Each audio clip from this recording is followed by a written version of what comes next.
अथ भगवान मयूरेश्वर का अवतार। त्रेता युग की बात है।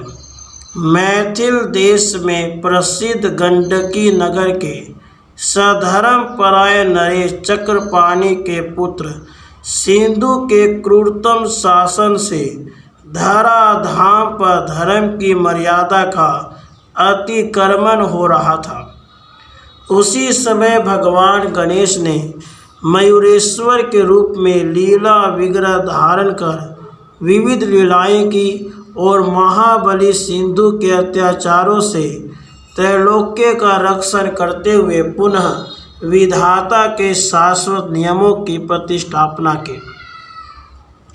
अत्यंत शक्तिशाली सिंधु के 2000 वर्ष की उग्र तपस्या से सहस्रांशु बहुत प्रसन्न हुए और उन्होंने उसे अभीष्ट वर के रूप में अमृत पात्र प्रदान करते हुए कहा, जब तक यह अमृत पात्र तुम्हारे कंठ में रहेगा तब तक तुम्हें देवता, नाग, मनुष्य, पशु या पक्षी आदि कोई भी दिन रात, प्रातः तथा सायं किसी भी समय मार न सकेगा। अब तो वह वर प्राप्त कर अत्यंत मद उन्मत्त हो गया। अकारण ही सत्य धर्म के मार्ग पर चलने वालों का तथा निरपरा नर नारियों एवं अबोध शिशुओं की हत्या करने में गर्व का अनुभव करने लगा। संपूर्ण धरित्री रक्त रंजित हो गई। इसके बाद उसने पाताल में भी अपना आधिपत्य जमा लिया और ससैन्य स्वर्ग लोक पर चढ़ाई करके वहाँ सचिपति इंद्र आदि देवताओं को पराभूत कर विष्णु को बंदी बनाकर सर्वत्र हाहाकार मचा दिया। चिंतित देवताओं ने इस विकट कष्ट से मुक्ति पाने के लिए अपने गुरु बृहस्पति से निवेदन किया। सूर्य गुरु ने कहा, परम प्रभु विनायक स्वल पूजा से ही शीघ्र प्रसन्न होने वाले हैं, अतः आप लोग असुर संहारक 10 भुज विनायक की स्तुति प्रार्थना करें। ऐसा करने से वे करुणा सिंधु अवतरित होकर असुरों का वध कर धरा का भार हल्का करेंगे और आप लोगों का अपहृत पद पुनः प्रदान करेंगे। प्रसन्नता पूर्वक देवताओं ने भक्ति पूर्वक उनका स्तवन प्रारंभ कर दिया। देवताओं की प्रार्थना से प्रसन्न होकर परम प्रभु विनायक प्रकट हो गए और कहने लगे, जिस प्रकार मैंने महामुनि कश्यप की परम साध्वी पत्नी अदिति के गर्भ से जन्म लिया था, उसी प्रकार शिव प्रिया माता पार्वती के यहाँ अवतरित होकर महादित्य सिंधु का वध करूँगा और आप सबको अपना अपना पद प्रदान करूँगा। इस अवतार में मेरा नाम मयूरेश्वर प्रसिद्ध होगा। इतना कहकर परम प्रभु विनायक अंतर्धान हो गए। देवगणों के तो हर्ष का ठिकाना न रहा। एक बार माता पार्वती देवादिदेव भगवान शंकर को तपश्चरण में निरत देख उनसे कहने लगे, प्रभु आप तो स्वयं सृष्टि के पालक एवं संहारकर्ता तथा अनंत कोटि ब्रह्मांडों के नायक हैं, फिर आप किसे प्रसन्न करने के लिए तप करते हैं?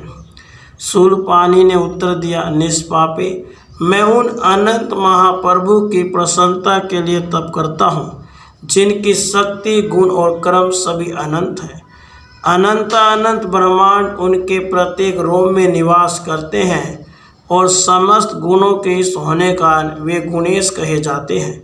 मैं उन्हीं गुणेश का निरंतर ध्यान करता रहता हूँ। यह सुनकर गौरी ने जिज्ञासा प्रकट की, प्रभु वे परम प्रभु मुझ पर कैसे प्रसन्न होंगे?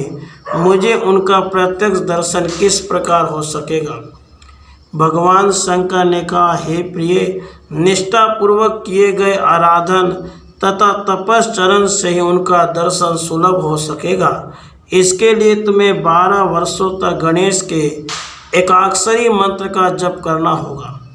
जगन माता पार्वती भगवान शंकर से उपदिष्ट उस एकाक्षरी गणेश मंत्र गंग का जप करने लगी। कुछ ही समय बाद भाद्रपद मास के शुक्ल पक्ष से चतुर्थी तिथि आई। सभी ग्रह नक्षत्र शुभस्त एवं मंगलमय योग में विराजमान थे। उसी समय विराट रूप में पार्वती के सम्मुख भगवान गणेश का अवतरण हुआ। इस रूप से चकित थकित होती हुई तपस्विनी पार्वती ने कहा, प्रभु मुझे अपने पुत्र रूप का दर्शन कराइए। इतना सुनना था कि सर्वसमर्थ प्रभु तत्काल स्फटिक मणि तुल्य षटभुज दिव्य विग्रहधारी शिशु रूप में क्रीड़ा करने लगे। उनके देह की कांति अद्भुत लावण्य युक्त एवं प्रभा संपन्न थी।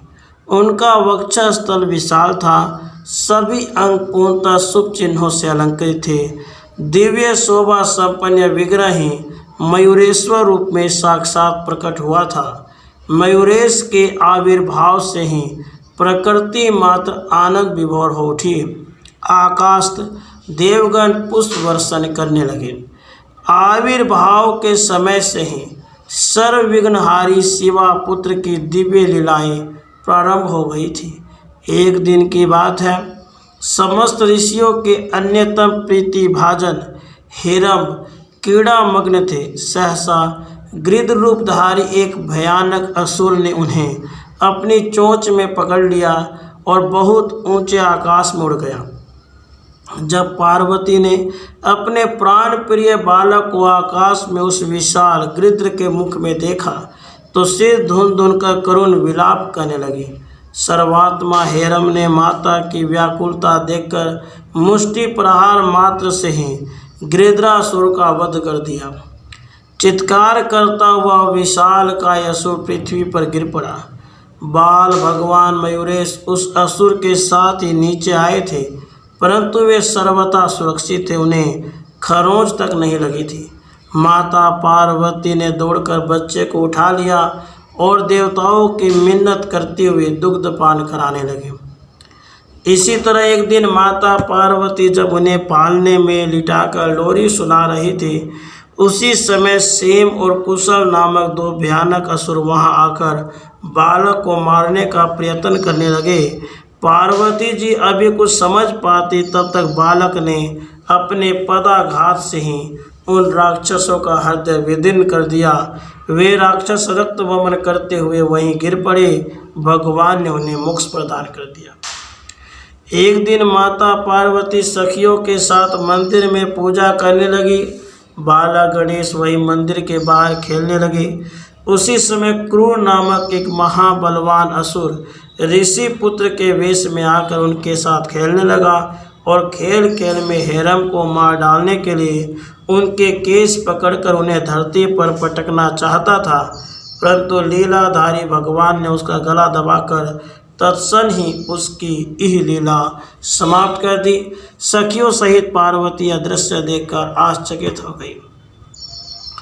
इसी तरह मंगल मोद प्रभु गणेश जी ने लीला करते हुए असुर सिंधु द्वारा भेजे गए अनेक छल छद्मधारी असुरों को सदा सर्वदा के लिए मुक्त कर दिया। इस क्रम में उन्होंने दुष्ट वकासुर तथा स्वान रूपधारी नूतन नामक राक्षस का वध किया। अपने शरीर से असंख्य गणों को उत्पन्न कर कमलासुर की 12 क्षौणी सेना का विनाश कर डाला तथा त्रिशूल से कमलासुर का मस्तक काट डाला। उसका मस्तक भीमा नदी के तट पर जा गिरा। देवताओं तथा ऋषियों की प्रार्थना पर गणेश वहाँ मयूरेश नाम से प्रतिष्ठित हुए। इधर दुष्ट दैत्य सिंधु ने जब सभी देवताओं को कारागार में बंदी बना लिया तब भगवान ने दैत्य को ललकारा। भयंकर युद्ध हुआ। असुर सैन्य पराजित हुआ। यह देख कुपी दैत्यराज अनेक प्रकार के अस्त्र शस्त्रों से मयूरेश पर प्रहार करने लगा, परंतु सर्वशक्तिमान के लिए शस्त्रों का क्या महत्व। सभी प्रहार निष्फल हो गए। अंत में महादैत्य सिंधु मयूरेश के परशु प्रहार से निश्चेष्ट पृथ्वी पर गिर पड़ा। उसे दुर्लभ मुक्ति प्राप्त हुई। देवगण मयूरेश की स्तुति करने लगे। भगवान मयूरेश ने सबको आनंदित कर सुख शांति प्रदान किया और अपने लीला अवतरण के प्रयोजन की पूर्णता बतलाते हुए अंत में अपनी लीला का स्मरण करके वे परम परम धाम को पधार गए, वहीं अंतर्धान हो गए। राधे कृष्ण राधे